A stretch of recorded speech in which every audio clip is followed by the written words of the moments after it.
Today we've got a great diffusion test for you. We were gearing up to shoot a commercial that you see rolling here, and we needed to test some of our diffusion so we knew exactly what we wanted to do for these shots. So Mike and I decided to set up a diffusion test in Mike's backyard, and so we brought out the 12x with the silk, we brought out the 8x with the silk, the 8x with the highlight, and we did a diffusion test comparing the different diffusions, the different sizes, and also checking safety and checking gear that we hadn't used in a while.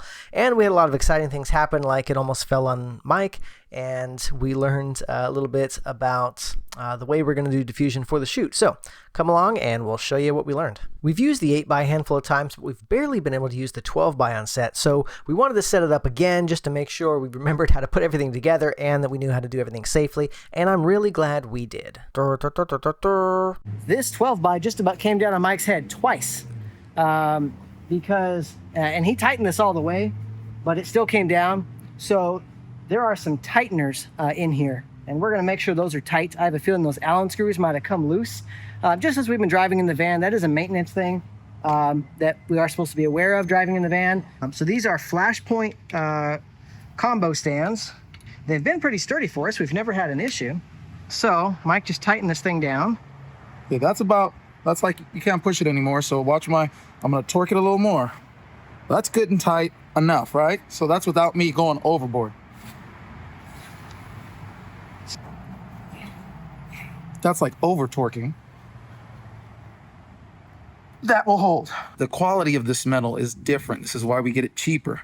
If you go too hard on some of these metal pieces, they can break. And one actually broke on him. Yeah, I think it was right here. Right here. His head broke off. In front of his client. But it didn't come down on the client. Thank God. Like I'd be hurting my hands if I didn't have these gloves on. Okay, each stage has got a little bit of clearance now. Middle stage. So that was a lot of force I was putting on it. But that shouldn't have moved. This is why I was so glad Josh was like, let's run this test at home. Because just imagine doing this in front of a client. No. So, hey, you live and you learn.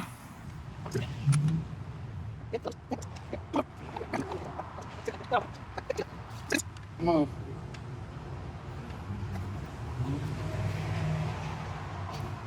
Watch. Sure. Whoa.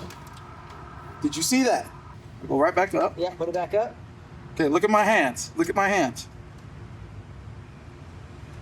That's tight. Nothing should be coming down.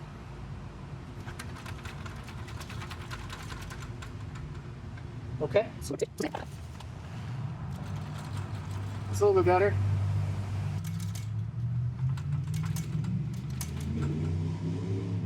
Dun, dun, dun. Shout out to Petey Milkery, who just did his own Foley with his mouth on a recent video I watched. You should check that out. It was pretty funny and good video.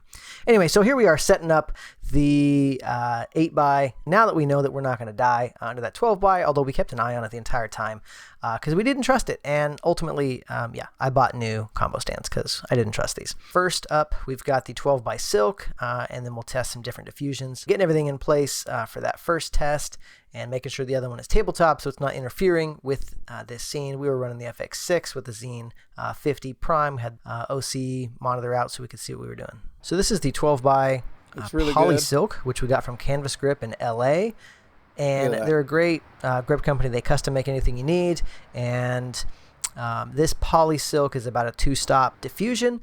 We didn't actually measure that, but it's roughly 2 stops. Next, we're going to put on an 8x frame from Glow, and we're using just their diffusion that came with it. We're not even sure what it is. Guess on the Glow diffusion is about 2 stops.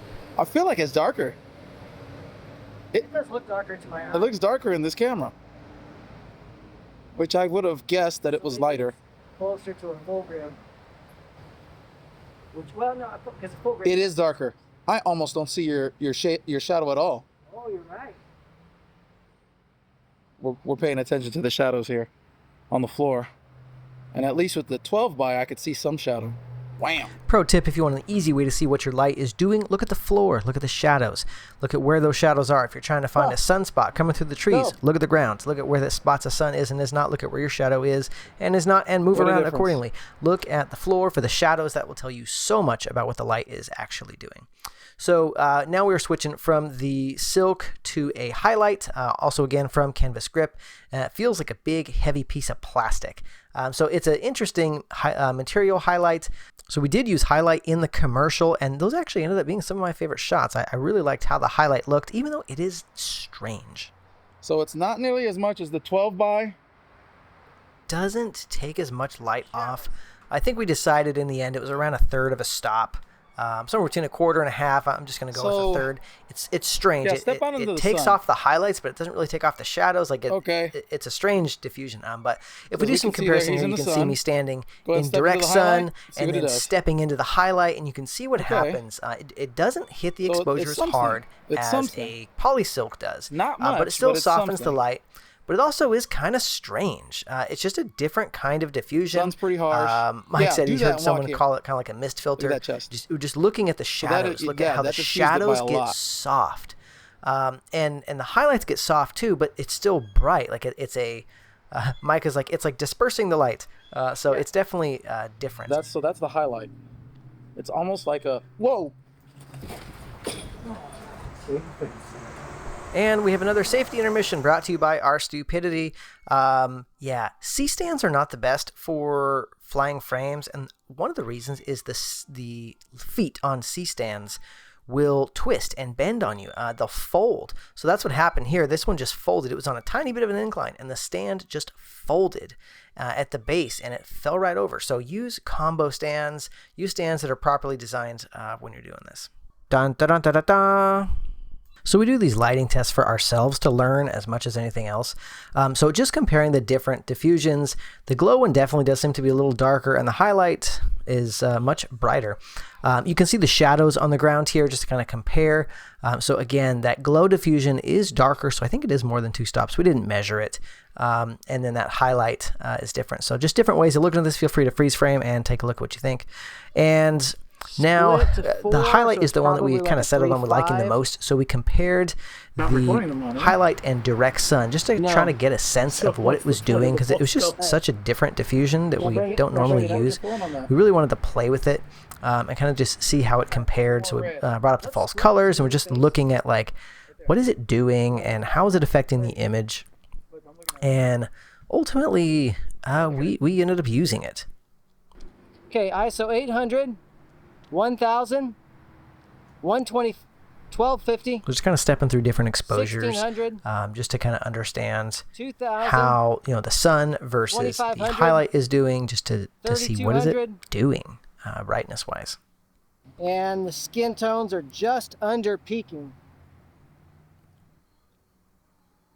Skin tones And you still can aren't see peaking. the highlight just doesn't take a lot down. 54. But as you kind of there's run just a through glance. that, the ND, 64, and funny enough, 76, I always thought the internal ND on the FX6 was in 91, third stop increments, and I found out in this test it's in quarter stop increments, so that's good to know for 108 mathing should be when a you're full doing stop. stuff.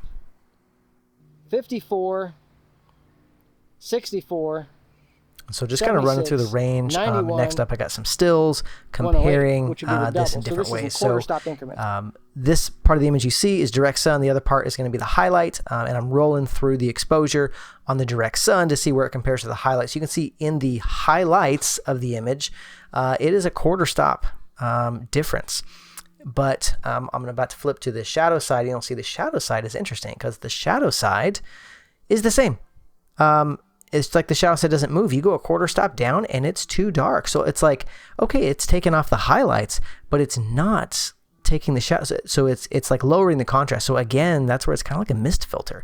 It actually lowers the contrast, which is interesting, as well as softening the shadows. And I just did a different patch here just to kind of, again, see how that roll off. You can see the way it affects the highlights and the way it affects the shadows is different because the type of diffusion or disbursement, whatever you want to call it. Highlights a very interesting diffusion. We ended up using it for that commercial. We used a combination. Actually, we set up both the 12 by silk, we set up the 8 by highlight, and we used both.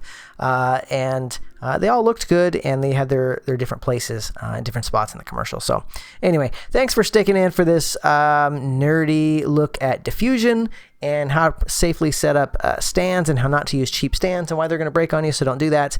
And hopefully you learned something, and we will see you guys in the next one. Thanks.